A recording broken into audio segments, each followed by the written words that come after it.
My father stole $28,000 from my bank account while I was asleep. He thought he was saving my sister. He had no idea that one decision would destroy everything he built.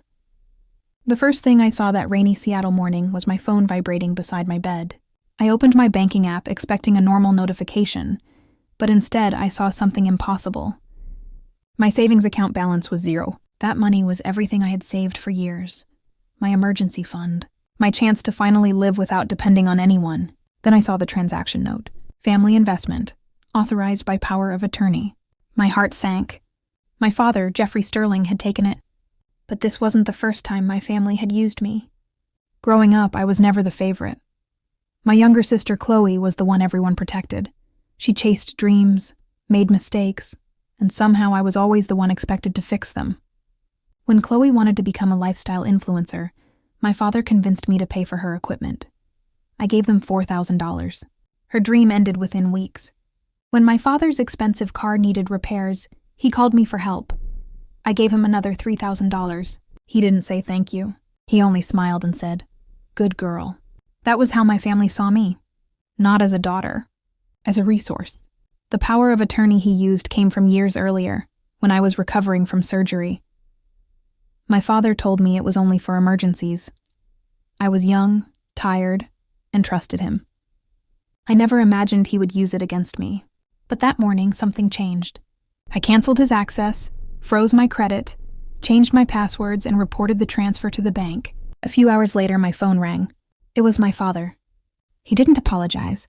He didn't ask if I was okay. His first words were, "Why can't I access the rest of the money?" He was angry because he couldn't take more. When I confronted him, he finally revealed the truth. The money was for Chloe.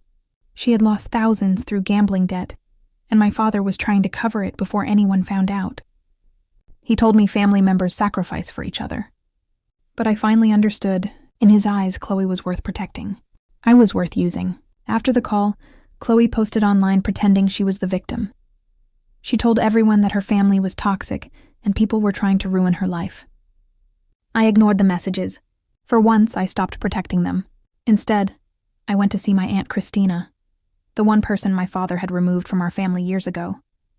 Everyone called her difficult, but when I arrived, she wasn't surprised. She already knew my father's pattern. She opened an old safe and handed me a file. Inside was a document about my grandfather's property, the land my father believed belonged to him, worth over $350,000, but hidden in the inheritance papers was a special clause. If any family member committed financial fraud or theft against another heir, their ownership would be removed and transferred to the victim. My father had stolen from me, and without knowing it, he had signed away his greatest asset. I hired a lawyer named Marcus. While investigating, he discovered something worse. Chloe had forged my father's signature on a private loan. When the lenders threatened legal action, my father had only one choice. Let Chloe face the consequences, or steal from me to cover her crime. He chose me as the sacrifice. He protected the person who caused the problem and destroyed the person who trusted him. So we took action. A few days later, I arrived at my father's apartment with Marcus and police officers. My father opened the door expecting an apology. Instead, he saw the truth standing in front of him. The officer explained the theft report. My father called it a misunderstanding. Then Marcus handed him the inheritance papers.